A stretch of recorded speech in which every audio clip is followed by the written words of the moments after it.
Comme chaque vendredi, c'est l'heure de notre chronique livre. Laurent Parisot, bonjour. Bonjour Hélène. Et vous allez nous parler d'un ouvrage qui se trouve au cœur de l'actualité. Ouais, en fait, tout est dans le titre de ce livre, Influenza.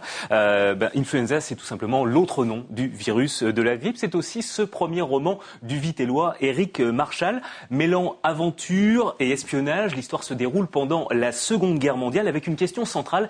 Est-ce que la grippe est une arme biologique qui aurait pu être fabriquée par les Allemands, par les Américains ou par les Japonais? Influenza, c'est aussi l'histoire d'une quête, la quête d'un père qui pourrait être à l'origine de cette épidémie particulièrement meurtrière. Éric Marchal, bonjour. Bonjour. Merci d'être venu nous rejoindre. Merci. Ce livre qui arrive, on le disait il y a quelques instants, au plein cœur de l'actualité, c'est un coup calculé, ça? Non, c'est le plus grand des hasards.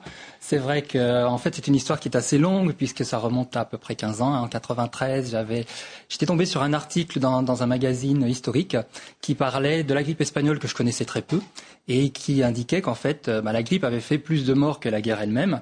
Bien plus, on a compté entre 50 et 100 millions, enfin, c'est des chiffres absolument terribles, mais 100 millions de morts, et que le premier foyer de cette grippe avait lieu à Canton. Et donc, à partir de là, j'ai commencé à imaginer une trame romanesque, comme vous l'avez dit. Et à l'époque, il me manquait quand même beaucoup d'éléments, notamment au niveau scientifique. Et dans les fin des années 90, il y a une équipe américaine qui a réussi à séquencer le génome de cette fameuse grippe espagnole et à remonter finalement à son origine pour plus ou moins montrer, parce que c'est pas encore tout à fait établi, que c'était une origine aviaire et porcine. Et donc à partir de là, j'ai écrit la suite du roman et je l'ai fini il y a 2 ans. Et je l'ai proposé l'année dernière à Anne Carrière qui l'a accepté. Alors vous parlez d'une trame romanesque. Quelle est donc la part de réalité que vous avez mis dans ce livre? Alors, les personnages principaux sont évidemment inventés. Mais par contre, tous les personnages secondaires et une grande partie des faits qui sont relatés sont des faits qui ont réellement existé. Alors, par exemple, si on prend donc c'est un premier tome déjà, il y aura un deuxième tome qui va sortir dans quelques mois, qui est en cours d'écriture. Vous me disiez. C'est très avancé. Oui. Beaucoup d'épisodes, on va dire, de chapitres se déroulent en Asie, en Chine notamment. Oui. Alors ça, on découvre un pan d'histoire méconnu chez nous. Ça aussi, c'est vrai, tout ce que vous mettez là dans le livre? Oui, c'est quelque chose que moi aussi j'ai découvert. Donc en fait, initialement, je ne pensais pas. Finalement, j'ai écrit ce livre un peu comme une enquête aussi. Et au fur et à mesure où je découvrais des choses qui s'étaient réellement produites à cette époque, à cet endroit, notamment Shanghai, qui était une ville vraiment incroyable, qu'on a du mal même, je pense, à imaginer comment les gens vivaient à cette époque, dans cet endroit avec des concessions internationale, avec une menace japonaise de plus en plus présente. Et au fur et à mesure, l'histoire finalement a guidé mon roman pour effectivement, je suis resté un peu plus longtemps que prévu dans Shanghai à la recherche de l'origine de cette épidémie. Il y a un épisode moi, qui m'a fait froid dans le dos, entre guillemets, c'est le rôle de cette unité de recherche japonaise. Oui. On a vraiment l'impression qu'à côté, ce qu'ont fait les nazis, c'était du travail d'enfant de cœur, quoi.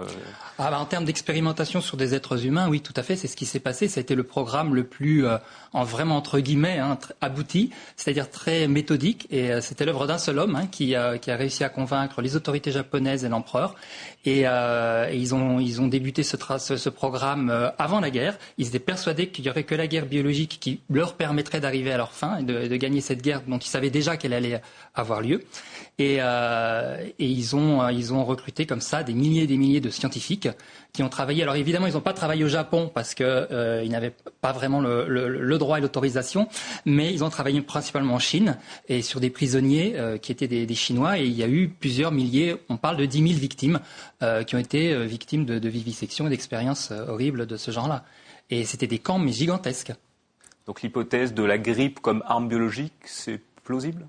C'est plausible. Bon, aujourd'hui, moi, je sais que ça n'a pas été le cas. C'est un roman. Par contre, je sais aussi qu'il travaillait principalement sur des bactéries, peste, choléra et des choses du même acabit, ou anthrax, mais moins sur des virus parce que c'était un peu plus compliqué à, entre guillemets, manipuler à cette époque-là. Mais c'est quelque chose qui est tout à fait plausible, oui. Merci beaucoup en tout cas de nous avoir partagé ce moment. Laurent, un autre ouvrage inspiré là aussi de l'actualité.